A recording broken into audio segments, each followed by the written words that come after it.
Hey guys, welcome back to the channel. ಮೊದಲನೇದಾಗಿ ನಮ್ಮ Ted DBS junior ಅವರ ಬಗ್ಗೆ ಮಾತಾಡೋದಾದ್ರೆ, ರೀಸೆಂಟ್ ಆಗಿ ಇವರು ಕೂಡ ಟೀಸ್ ಮಾಡಿದ್ದಾರೆ, ನಾವು ರಸಲ್ ಮೀನಿಯಾಗೆ ಬರ್ತಾ ಇದೀವಿ ಅಂತ.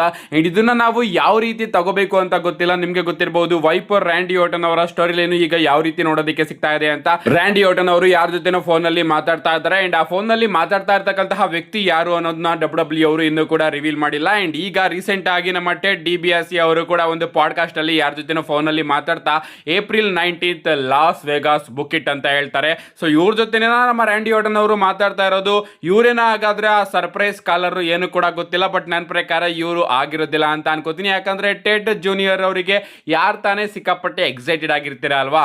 ಅಫ್ಕೋರ್ಸ್ ರ್ಯಾಂಡಿ ಓಟನ್ ಅವರ ಜೊತೆ ಒಂದು ಫ್ಯಾಕ್ಷನ್ ಅಲ್ಲಿ ಇವರು ನಮಗೆ ನೋಡೋದಕ್ಕೆ ಸಿಕ್ಕಿದ್ರು, ಬಟ್ ರಸಲ್ ಮೇನಿಯಾದಲ್ಲಿ ಇವರನ್ನ ತಗೊಬಂದು ರ್ಯಾಂಡಿ ಓಟನ್ ಅವರ ಸ್ಟೋರಿ ಲೈನ್ ನಲ್ಲಿ ಇವರನ್ನ ಇನ್ಸರ್ಟ್ ಮಾಡಿಸಿದ್ರೆ ಅಷ್ಟೊಂದೇನು ಬಿಗ್ ಅಂತ ಅನ್ಸೋದಿಲ್ಲ. ಅದಕ್ಕೋಸ್ಕರ ನನ್ನ ಪ್ರಕಾರ ಇವರು ಸುಮ್ಮನೆ ಒಂದು ಅಪಿರಿಯನ್ಸ್ ನ ಕೊಡೋದಕ್ಕೆ ರಸಲ್ ಮೇನಿಯಾಗೆ ಬರಬಹುದು. ಪ್ರಾಬಬ್ಲಿ ರ್ಯಾಂಡಿ ಓಟನ್ ಅವರು ಚಾಂಪಿಯನ್ಶಿಪ್ ನ ಗೆದ್ಮೇಲೆ ಅವರ ಜೊತೆ ಸೆಲೆಬ್ರೇಟ್ ಮಾಡೋದಕ್ಕೂ ಕೂಡ ನಮ್ಮ ಟೆಡ್ ಜೂನಿಯರ್ ಅವರು ನಮಗೆ ರಸಲ್ ಮೇನಿಯಾದಲ್ಲಿ ನೋಡೋದಕ್ಕೆ ಸಿಗಬಹುದು. ನೆಕ್ಸ್ಟ್ ಅಪ್ಡೇಟ್ ಕಡೆ ಬರೋದಾದ್ರೆ, ಇದ್ದಿರ್ತಕ್ಕಂಥದ್ದು ನಮ್ಮ ಅಮೆರಿಕನ್ ನೈಟ್ ಮೇರ್ ಕೋಡಿ ರೋಡ್ಸ್ ಅವರ ಬಗ್ಗೆ. ನಿಮ್ಮೆಲ್ಲರಿಗೂ ಕೂಡ ಗೊತ್ತೇ ಇರಬಹುದು, ಡಬ್ಲ್ಯೂ ಅವರು ಅಫಿಷಿಯಲ್ ಆಗಿ ನಮ್ಮ ಕೋಡಿ ರೋಡ್ಸ್ ಅವ್ರನ್ನ ಪ್ಯಾಟ್ ಮ್ಯಾಕಫಿ ಶೋಗೆ ಅನೌನ್ಸ್ ಮಾಡಿದ್ರು.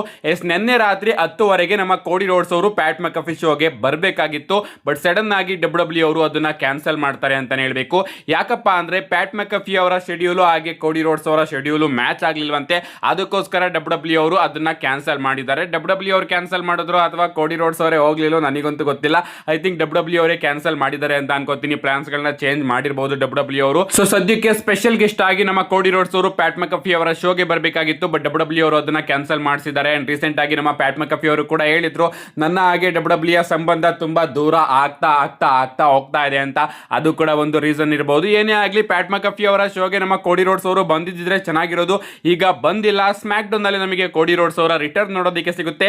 ಅಂಡ್ ಆಗ್ಲೇ ಗೊತ್ತಾಗುತ್ತೆ ಕೋಡಿ ರೋಡ್ಸ್ ಅವರ ರಿಯಾಕ್ಷನ್ ಏನು ರ್ಯಾಂಡಿ ಓಟನ್ ಅವರು ಮಾಡಿದಂತಹ ಅಟ್ಯಾಕ್ ವಿಚಾರದಲ್ಲಿ ಅಂತ.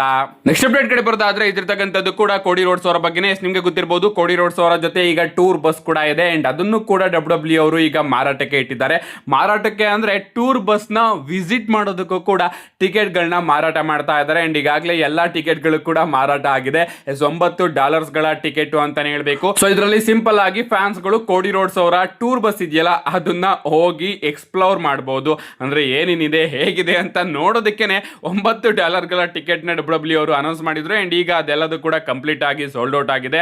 ಅಂಡ್ ಇನ್ನ ಒಂದು ವಿಚಾರ ಏನಪ್ಪಾ ಅಂದ್ರೆ, ಇಟಲಿಯಲ್ಲಿ ನಮಗೆ ಕ್ಲಾಶ್ ಇನ್ ಇಟಲಿ ನೋಡೋದಕ್ಕೆ ಸಿಗ್ತಾ ಇದೆಯಲ್ಲ, ಅದರ ಟಿಕೆಟ್ ಗಳನ್ನು ಕೂಡ ಮಾರಾಟ ಇಟ್ಟಿದೆ ಡಬ್ಲ್ಯೂ ಅವರು. ಲಿಟರಲಿ $11,500 ಈ ಒಂದು ಟಿಕೆಟ್. ಇದನ್ನ ಡಬ್ಲ್ಯೂ ಅವರು ಟಿಕೆಟ್ ಪ್ಲಸ್ ಪ್ರಿಯೋರಿಟಿ ಪಾಸ್ ಅಂತ ಅನೌನ್ಸ್ ಮಾಡ್ತಾ ಇದ್ದಾರೆ. ಅಂಡ್ ಇಂಡಿಯನ್ ರುಪೀಸ್ ಕನ್ವರ್ಟ್ ಮಾಡಿದ್ರೆ ಸುಮಾರು 10.5 ಲಕ್ಷ ಆಗುತ್ತೆ ಅಂತಾನೆ ಹೇಳ್ಬೇಕು. ಅಂಡ್ ಇದರಲ್ಲಿ ಏನ್ ಫೆಸಿಲಿಟೀಸ್ ಗಳು ಇನ್ವಾಲ್ವ್ ಆಗಿರುತ್ತೆ ನೀವು ಇಲ್ಲಿ ನೋಡ್ತಾ ಇರಬಹುದು.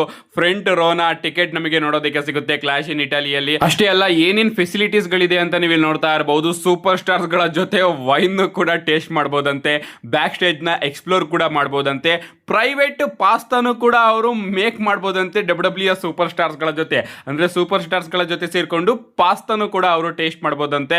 ಸೊ ರಿಸರ್ವ್ ಆಗಿ ಎಲ್ಲದನ್ನು ಕೂಡ ಕೊಡ್ತಾರಂತೆ. ಸೂಪರ್ ಸ್ಟಾರ್ಸ್ ಗಳ ಮೀಟಿಂಗು, ಪ್ರೀ ಶೋ, ಹಾಸ್ಪಿಟಾಲಿಟಿ ಎಲ್ಲದನ್ನು ಕೂಡ ಡಬ್ಲ್ಯೂ ಅವರು ಪ್ರೊವೈಡ್ ಮಾಡ್ತಾ ಇದ್ದಾರೆ. ಈ ರೀತಿ ಆ ಒಂದು ವಿಚಾರಕ್ಕೆ ಪ್ರೊವೈಡ್ ಮಾಡಿದ್ರೆ 10 ಲಕ್ಷನ ಅಲ್ಲಿ ಕೊಟ್ಟು ಬರ್ತಾರೆ ಅಂತ ಅನ್ಕೋತೀನಿ. ಏನೇ ಆಗ್ಲಿ, ಕ್ಲಾಶ್ ಇನ್ ಇಟಲಿಯ ಟಿಕೆಟ್ ಪ್ಲಸ್ ಪ್ರಿಯಾರಿಟಿ ಪಾಸ್ ನಿಜವಾಗ್ಲೂ ಕೂಡ ಒಬ್ಬ ಡಬ್ಲ್ಯೂ ಫ್ಯಾನಿಗೆ ಅದ್ಭುತವಾದ ವಿಚಾರ ಆಗ್ತಾ ಇದೆ. ನೆಕ್ಸ್ಟ್ ಫೈನಲ್ ಅಪ್ಡೇಟ್ ಕಡೆ ಬರೋದಾದ್ರೆ, ಇದಿರ್ತಕ್ಕಂಥದ್ದು the final boss the people champion Rock ಅವರ ಬಗ್ಗೆ. ರಾಕ್ ಅವರು ನಮಗೆ ರಸಲ್ ಮೇನಿಯಾ 42 ಅಲ್ಲಿ ನೋಡೋದಕ್ಕೆ ಸಿಗ್ತಾರ ಅನ್ನೋ ಒಂದು ಪ್ರಶ್ನೆಗೆ ಡಬ್ಲ್ಯೂ ಅವರು ಈಗ ಟೀಸರ್ಸ್ ಗಳನ್ನ ಕೊಡೋದಕ್ಕೆ ಶುರು ಮಾಡಿದ್ದಾರೆ. ರೀಸೆಂಟ್ ಆಗಿ ಡಬ್ಲ್ಯೂ ಅವರು ನಮ್ಮ ರಾಕ್ ಅವರು ಕೋಡಿ ರೋಡ್ಸ್ ಅವರ ಮೇಲೆ ಬ್ಯಾಕ್ ಸ್ಟೇಜ್ ಅಲ್ಲಿ ಅಟ್ಯಾಕ್ ಮಾಡಿದ್ರಲ್ಲ ರಸಲ್ ಮೇನಿಯಾ 40 ಟೈಮ್ ಅಲ್ಲಿ, ಆ ಒಂದು ವಿಡಿಯೋನ ಅಪ್ಲೋಡ್ ಮಾಡ್ತಾ ಇದ್ದಾರೆ.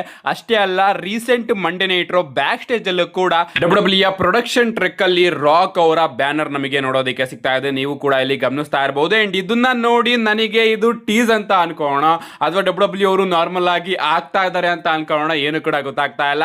ರಸಲ್ ಮೇನಿಯಾ 40 ಟೈಮ್ ಅಲ್ಲಿ ಪ್ರೊಡಕ್ಷನ್ ಟ್ರೆಕ್ ಅಲ್ಲಿ ಜಾನ್ ಸಿನಾ ಹಾಗೆ ಸ್ಟಾಂಗ್ ಕೋಲ್ಡ್ ಸ್ಟೀವ್ ಆಸ್ಟನ್ ಅವರ ಫೋಟೋಗಳು ಇತ್ತು. ಅಂಡ್ ಒರಿಜಿನಲ್ ಆಗಿ ರಸಲ್ ಮೇನಿಯಾ 40ಗೆ ಜಾನ್ ಸಿನಾ ಹಾಗೆ ಸ್ಟಾಂಗ್ ಕೋಲ್ಡ್ ಸ್ಟೀವ್ ಆಸ್ಟನ್ ಅವರು ಕೂಡ ಪ್ಲಾನ್ ಆಗಿದ್ರು. ಜಾನ್ ಸಿನಾ ಅವರು ಕೂಡ ಬಂದ್ರು, but strong cold Steve Aston ಅವರ ಜಾಗದಲ್ಲಿ ಅಂಡರ್ಟೇಕರ್ ಅವರು ಬಂದ್ರು ಅಂತಾನೆ ಹೇಳ್ಬೇಕು. ಅಂಡ್ ರಸಲ್ ಮೇನಿಯಾ 41 ಟೈಮ್ ಅಲ್ಲೂ ಕೂಡ ಐ ಥಿಂಕ್ ರಾಕ್ ಅವರ ಬ್ಯಾನರ್ ಗಳು ನಮಗೆ ನೋಡೋದಕ್ಕೆ ಸಿಗ್ತಾ ಇತ್ತು, ಬಟ್ ರಾಕ್ ಅವರು ಅಲ್ಲೆಲ್ಲೂ ಕೂಡ ನಮಗೆ ನೋಡೋದಕ್ಕೆ ಸಿಗಲಿಲ್ಲ.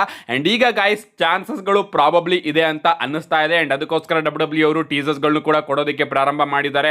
ನಾನು ರೀಸೆಂಟ್ ಆಗಿ ಬಹಳಷ್ಟು ವಿಡಿಯೋಗಳಲ್ಲಿ ನಿಮಗೆ ತಿಳಿಸಿದ್ದೆ ಅನಿಸಿದ್ದೆ ಪ್ರಾಬಬ್ಲಿ ರಾಕ್ ಅವರು ರಸಲ್ ಮೀನಿಯಾ 42ಗೆ ಬರಬಹುದು. ಯಾಕಂದ್ರೆ ರಸಲ್ ಮೀನಿಯಾ 43 ಈಗ ಸೌದಿ ಅರೇಬಿಯಾದಲ್ಲಿ ನೋಡೋದಕ್ಕೆ ಸಿಗ್ತಾ ಇದೆ.